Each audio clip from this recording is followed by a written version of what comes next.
Welcome to the Daily Dose of B podcast.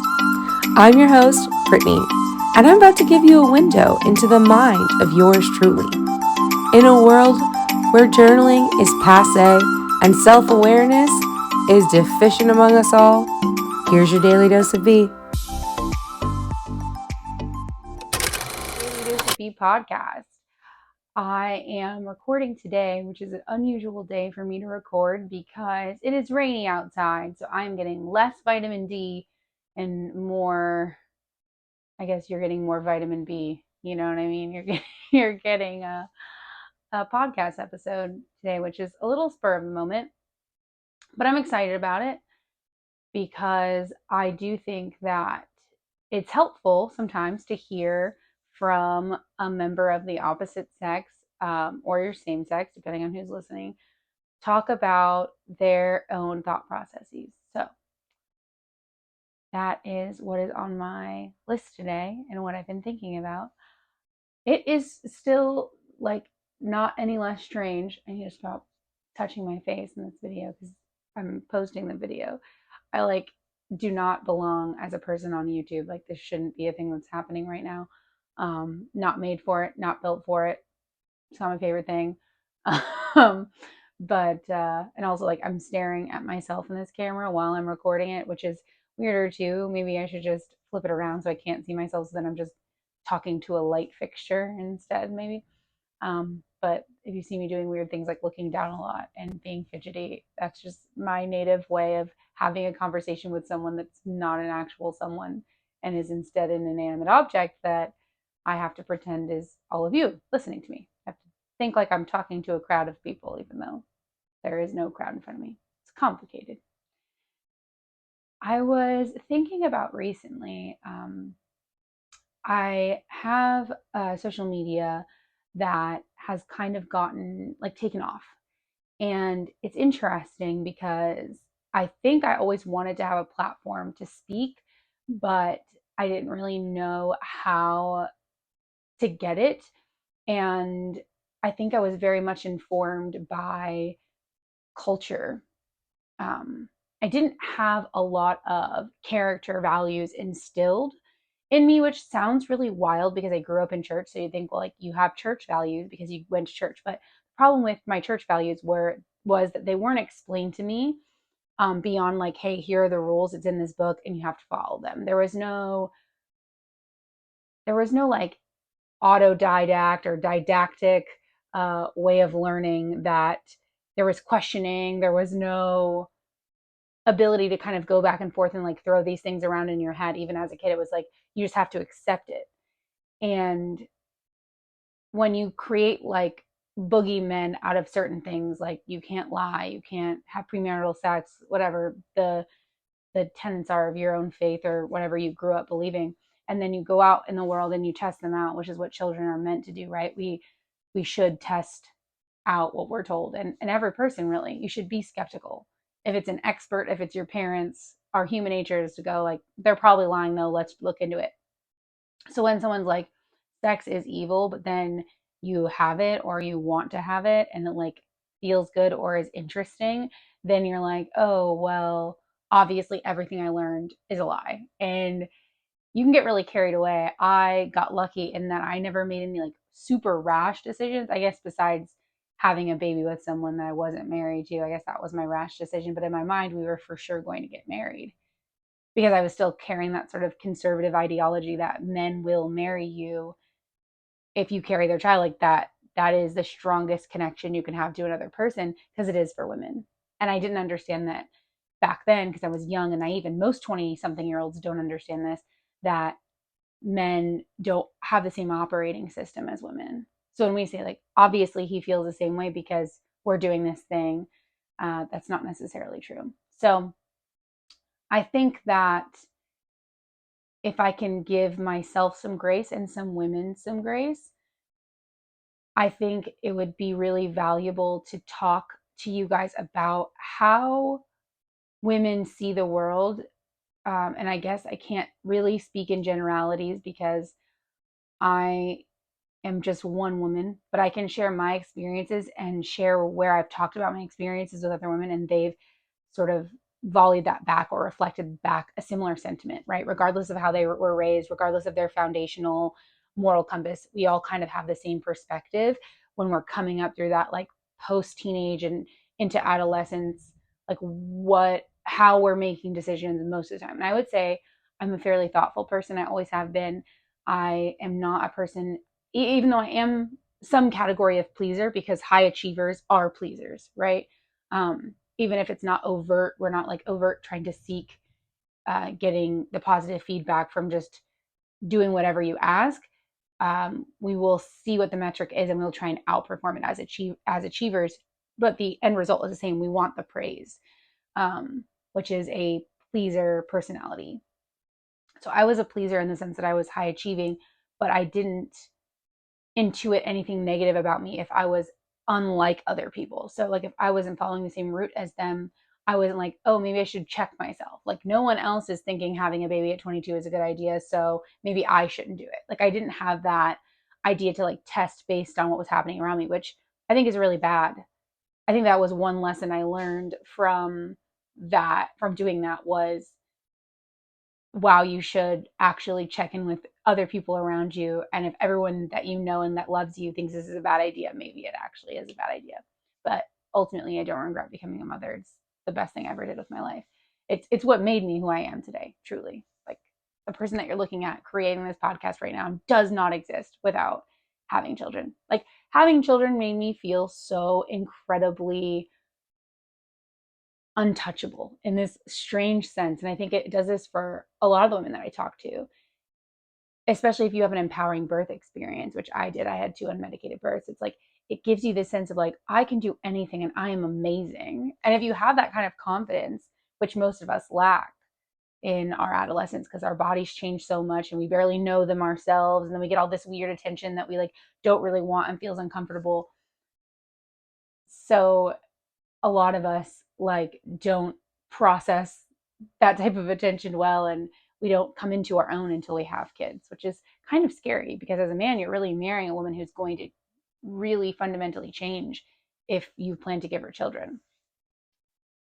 But yeah, I definitely wasn't doing what other people were doing around my age, and I still was a pleaser and I wanted to have the best outcome in life, and I thought the worst thing I could ever become was a single mom, to be honest, which is highly ironic because God continues to teach me the lesson of like, don't put yourself in a box, and or whatever your greatest fear is, I'm going to take you through it so you can prove to yourself that you're not as fragile as you think you are. And that your life can be a testimony in some way, right?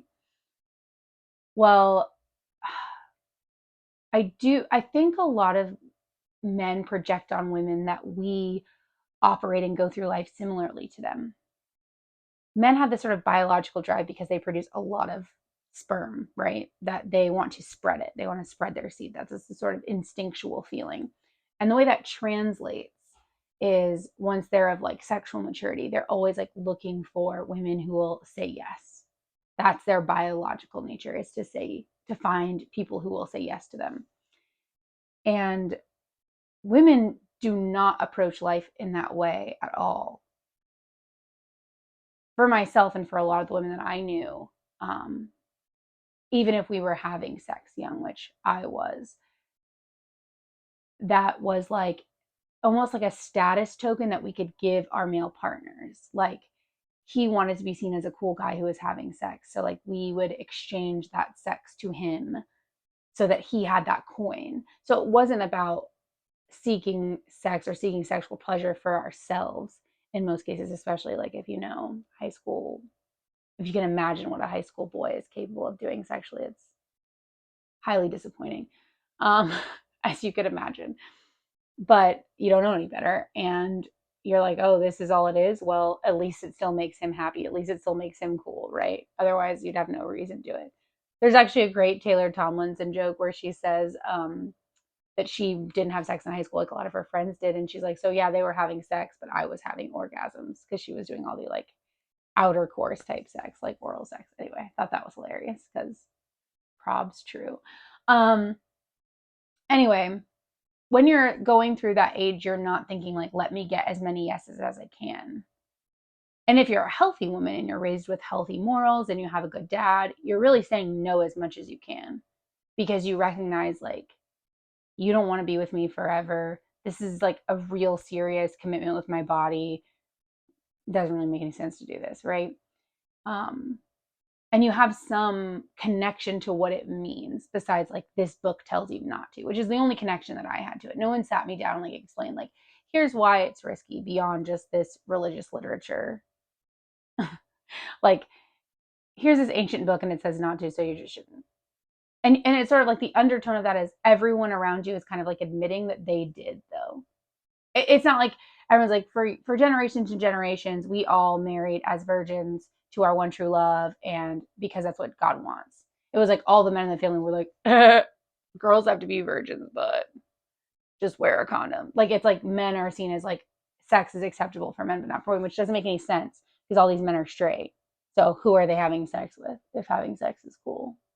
Doesn't make any sense. But still, I do think that women, as the feminine, as the egg, they should conserve, right? But you don't think like that consciously. A lot of women are more conservative only because they're afraid of being hurt, not because they're afraid of necessarily, like, deflowering themselves or what the rest of their life will look like if they choose to have sex. They're just thinking, like, this person might not care about me, or maybe I shouldn't do this because it's like I'll have to work really hard to be secretive about it because adults don't want me to, kind of thing, more so than the actual act of trying to avoid it for some, like, moral platitude. And I don't think that men understand that, because to them it's like their virginity is weight that they want to lose, and they are always looking for the yes, so that becomes like the central focus of a lot of their, like, young adulthood. And even I've noticed some, like, 20-year-old men are still, like, on that, like they didn't get their full enjoyment in high school or college. Like, they didn't have the full enjoyment of, like, someone wanting consistent sex with them. Like, maybe they were having one night stands or just, like, very rarely, like, choosing the women. Like, they weren't able to go, out of all these women, they all want me, I can choose that one, right? If you don't have that experience in college, I know a lot of men didn't. They're still seeking to have that experience. Like, I want to get as many yeses as I can because I'm still in this weird competition with myself to prove that I can have the sexual access that women just are given as granted.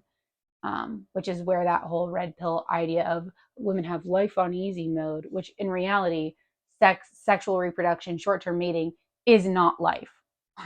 It is a very small fraction of what life is like in the beginning of your, like, adolescence until you find a partner to cohabitate with and live with long term. And then everything else after that is actual life. You could say life is actually harder. It's on hard mode for women because once they reproduce, they have the responsibility emotionally, psychologically, and a lot of times even financially, if the provisions aren't provided by the man, to take care of that child. It's a lot less socially shamed for men to walk away from babies as it is for women to walk away from babies. And unfortunately, the reality is that men do it more often, which kind of comes as a shock to some, because a lot of, men who've been hurt by the court systems just feel, like, desperate for the ability to be with their children. And I find that to be really sad. But in many cases that women do leave long-term relationships, it has to do with the fact that the person is an unsafe person for children. And unfortunately, that leaves that responsibility to the woman. And so her life is now on hard mode, and that's forever. So she has her first kid at 22, and let's say she lives to 82, which I think is still technically the average for women in the US. That's 60 years of life on hard mode, right? And that's if we're saying the first 22 years is easy. That means that there wasn't any, sexual abuse or emotional abuse in her past, and that she could mate select, independently of anything bad. That's that her mate selecting function is working, or she has a great dad or some good brothers who give her input, and that she's also open to receiving. Because women who don't have good relationships with their brothers or their father, due to the male's misbehavior, or there's just a bad polarized dynamic where the women are very masculine in the family and they look down on the men. If they don't have that proper polarization, they're not going to take that person and their advice very seriously anyway. So there's a lot of things that have to be right in order for that easy mode to pay off, right? The fact that women do get more mating opportunities means they get to actually choose. But being able to choose right is something entirely different.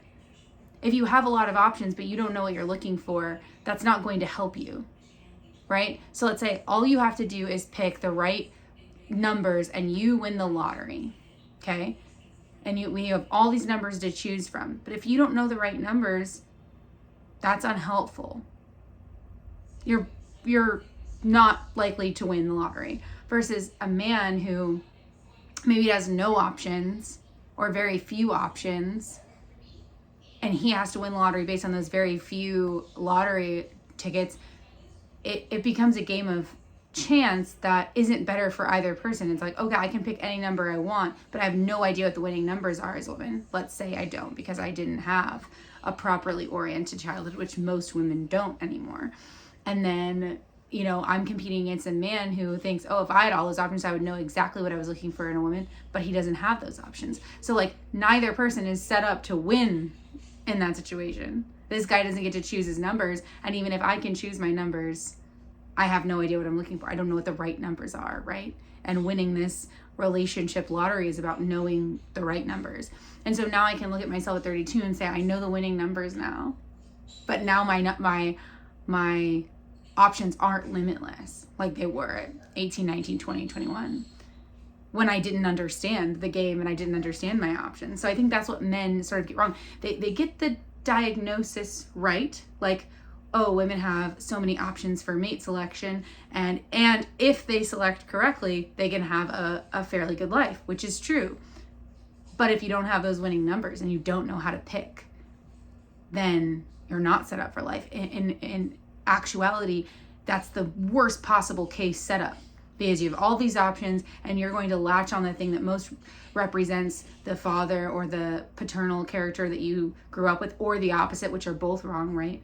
If you had a terrible and authoritative father and you choose the opposite, a submissive, weak, placating man, you're going to have a horrible experience because that man's not going to be masculine. And the reverse is also true. If you grew up with a super submissive dad that just placated you all the time, and you didn't like that, and you saw how that messed up his marriage, and you said, I'm going to go for the most aggressive man I can find, and then that man ends up being abusive.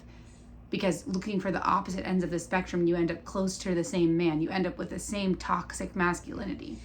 Over feminized men are the same as hyper masculine men. They're both actually feminine. They're both wounded. The overly aggressive and the overly placating.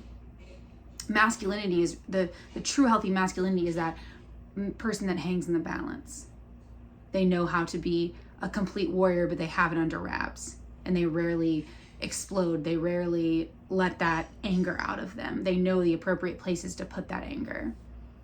So I just don't think that that men are thinking through this process, because they're projecting, oh, I could logically choose. If I had a million options, I could logically choose perfectly. And women are the one given the million options, but we don't logically choose. We emotionally choose in most cases, which not a great idea, by the way. Take it from me, or take it from anyone who's made the emotional choice. You can't mate select on who's good looking, who has the most to offer you. It has to be based on a combination of that organic, natural chemistry between you, and which shouldn't feel like butterflies, no matter what anyone says. It should be a sense of safety, a sense of peace, and long-term compatibility. Do you want to live out the same mission in life? Are your goals aligned for the rest of your life? Because that's a long-term mating strategy. Short-term says, who makes me look best? What's best for my status? Who do my parents want me to marry? Guess what? Your parents are going to die. And this is the person that's going to live in your house. And guess what? Even that beautiful 22-year-old that you marry, she's going to get old. So at the end of the day, if you have chemistry and you have long-term compatibility, that's what really makes it better. But anyway, I hope this helped you understand yourself as a woman, or if you're the opposite sex and you're listening, I hope it helped you understand that life is not on easy mode for women. Because again, yes, if we could guess the secret nuclear code, since we're given all of these numbers and we could pick the numbers out that we needed to and then enter the right answer, we would have it way easier. But most women don't know how to do that. We're the same. We're just as limited as men with no choices. We have too many. Anyway, that's it. That's the podcast for today. Have a great one, guys. Thanks for listening to my podcast, Daily Dose of B. I really hope you liked it. If you did, leave me a 5-star review. You know the drill. It'll help bump me in the algos, and I will love you forever. Have a great one.